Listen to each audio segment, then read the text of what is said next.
আমরা ক্রিকেট নিয়ে একটু কথা বলবো। এটা হচ্ছে বাংলাদেশ দলের একটা ভালো মানের প্লেয়ার। আমার কাছে আপনার কাছে কি মনে হয় না, মোহাম্মদ সাইফুদ্দিন, ঠিক আছে? তো ওনারই ফেসবুকে ভেরিফাই যে পেজ, ওই পেজে তো উনি গত একদিন আগে পোস্টটা করছে শুভকামনা বাংলাদেশ দলের জন্য, ঠিক আছে?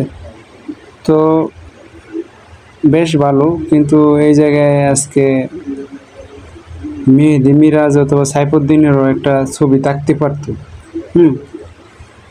তো পোস্টটা করছে একদিন আগে, তো এখানে রিয়াকশন পড়ছে মোটামুটি 210K, ঠিক আছে? 210K।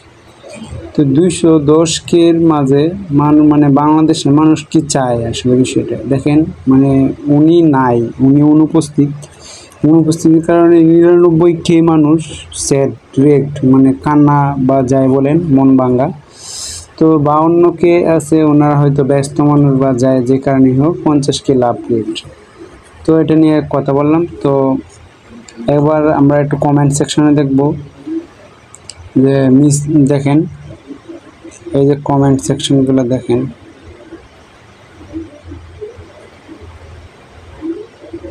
তো আমি মনে করি যে সাইফুদ্দিন এবং মেহেদী মিরাজ না থাকাতে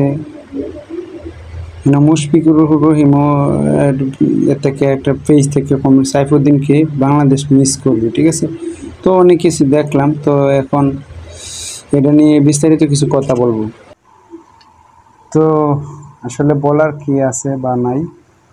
তো পোস্টটা আপনারা দেখতে পাচ্ছেন যে একদিন আগে পোস্টটা করা হয়েছে। এখানে 210K-র মাঝে আপনার 99K হচ্ছে আপনার স্যাড রিয়াকশন দিচ্ছে।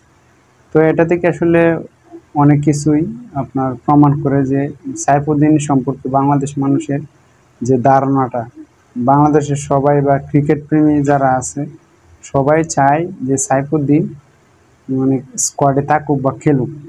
হয়তো ফর্মের বিষয়টা আপনার ধরেন যে হয়তো সাইফুদ্দিনের এখন হয়তো কিছুটা খারাপ সময় যাচ্ছে, কিন্তু একটা প্লেয়ারকে তো এইভাবে ধাক্কা দিয়ে মানে ফেলে দেওয়ার কোনো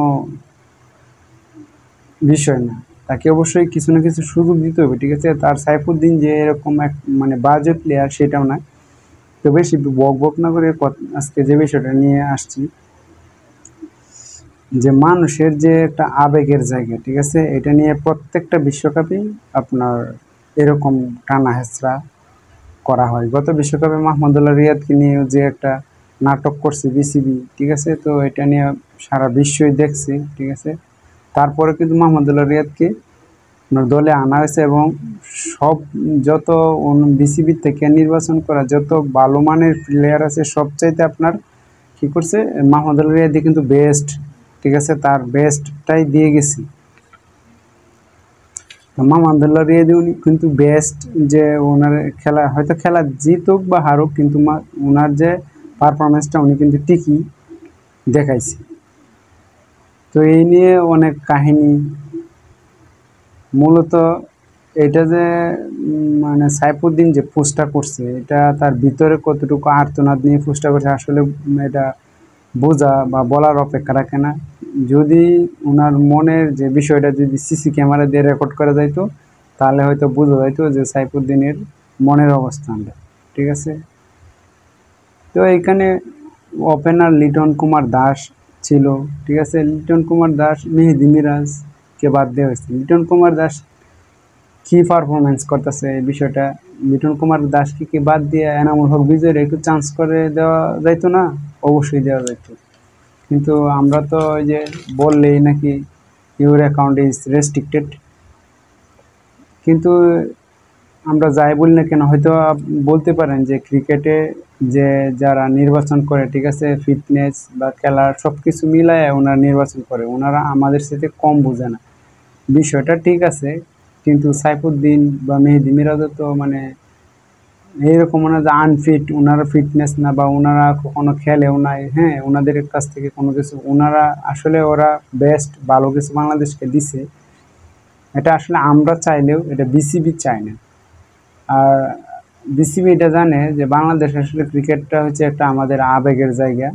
এটা নিয়ে নাড়াবাড়া টানা হেঁচড়া করতেই বিসিবি সবসময় ভালো, মানে তার নিজেদের ব্যক্তিগতভাবে তারা হয়তো পছন্দ করে। তো আমরা কি বলবো, আমরা তো আমজনতা, ঠিক আছে। বাংলাদেশ ভালো খেলুক, বাংলাদেশ যদি ভালো খেলে তাও খেলা, আমরা তো এক ধরনের বেহায়া, ঠিক আছে। বাংলাদেশ ভালো খেললেও সাথে আছি, খারাপ খেললেও সাথে আছি, ঠিক আছে। তবে এটা বলবো, বাংলাদেশ টিমের জন্য শুভকামনা রইল। আসসালামু আলাইকুম।